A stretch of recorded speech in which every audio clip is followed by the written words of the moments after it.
Imagine your neighborhood is throwing a massive block party. Everyone's invited. It's loud, it's fun. Everyone has their own special party supply. Some have gourmet snacks, others have a brand new sound system, and a few have an entire carnival tent. They're all trading, sharing, and having a great time. The value of your cool new cornhole set is based on how many people want to play it. Everyone's happy. Then a whisper, a rumor about a huge storm heading this way. Panic. It's not a downpour yet, just a few drops.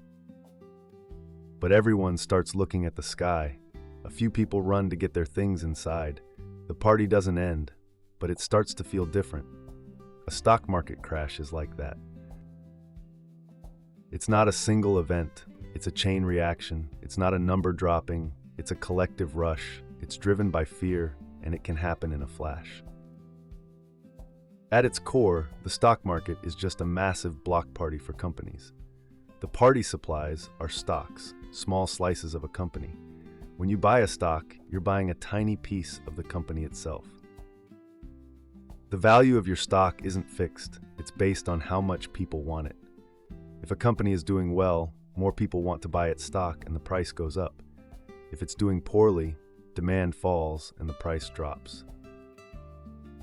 This is the normal day-to-day rhythm of the market, the background buzz of a great party. Then comes the whisper.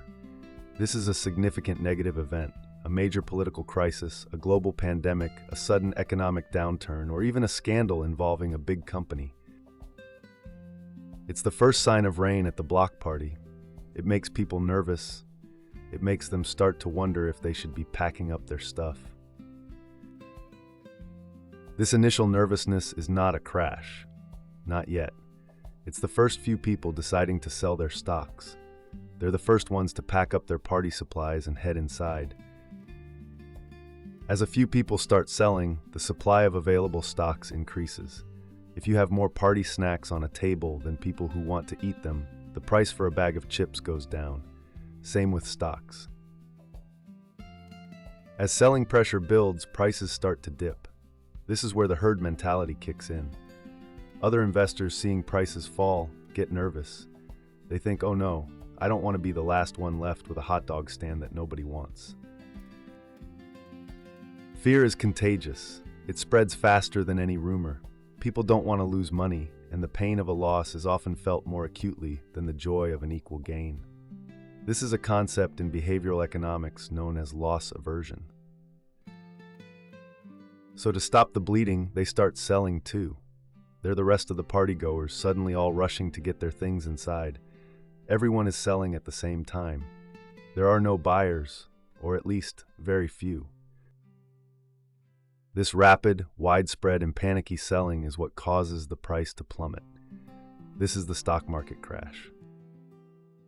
It's a sudden, sharp decline. A crash isn't just a correction, a smaller, more controlled drop. It's an uncontrolled, fear-driven event where the market's value evaporates in a matter of days or even hours. It creates a liquidity crisis.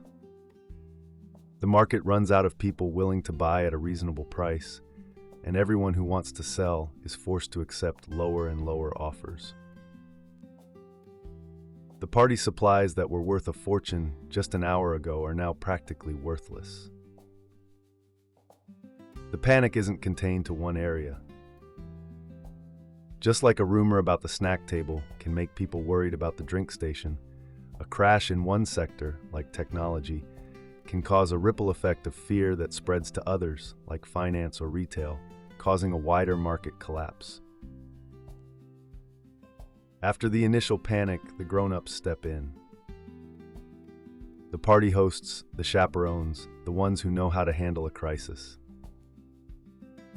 These are the regulatory bodies and the central banks.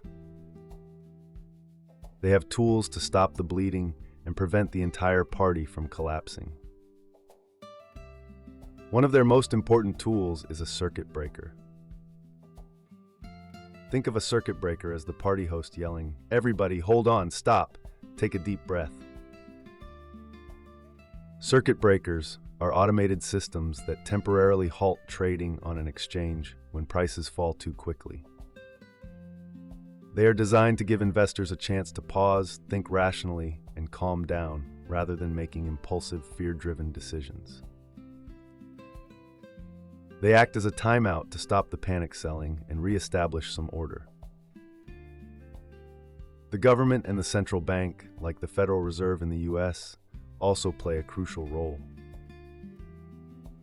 They are the neighborhood association that brings in extra help and supplies. They can lower interest rates, making it cheaper for companies to borrow money and invest. This is like the neighborhood association offering to pay for everyone's new party supplies to get things going again. They can also inject money directly into the economy, a process known as quantitative easing. This is essentially them bringing more party supplies to the event to make sure everyone has something to trade and rebuild with. These measures are designed to restore confidence and liquidity to the market and to make sure the party can eventually get back on track. The crash also highlights the very human elements of investing. The herd mentality is a powerful force. People, even smart, rational people, are prone to doing what everyone else is doing, especially when they're scared. They'd rather lose money along with everyone else than be the lone person who made a bad decision.